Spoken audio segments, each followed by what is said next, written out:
পিতা, এই শব্দের মধ্যেই লুকিয়ে আছে এক বিশাল সমুদ্রের মতো ত্যাগ, ভালোবাসা আর মমতা। তিনি হয়তো মায়ের মতো প্রকাশ করেন না, কিন্তু তার প্রতিটি ঘাম, প্রতিটি নিঃশ্বাস শুধু সন্তানের জন্যই ব্যয় হয়।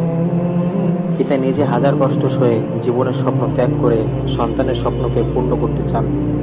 তিনি দিনের পর দিন কঠোর পরিশ্রম করেন, হয়তো ক্লান্ত শরীরে রাতে ঘরে ফেরেন, কিন্তু সন্তানের মুখের এতটুকু হাসি দেখলেই সব কষ্ট ভুলে যান। আমরা অনেক সময় মায়ের ত্যাগকে দেখি, অনুভব করি, কিন্তু পিতার নিঃশব্দ ত্যাগ যেন আড়ালে থেকে যায়। পিতা সন্তানের জন্য পাহাড়ের মতো দৃঢ় আশ্রয়, বটগাছের মতো ছায়া আর জীবনের সবচেয়ে বড় প্রেরণা। পিতা সেই মানুষ যিনি হয়তো চোখের জল লুকিয়ে রাখেন, কষ্ট প্রকাশ করেন না, কিন্তু হৃদয়ের গভীরে সন্তানের জন্য অগাধ ভালোবাসা বহন করেন।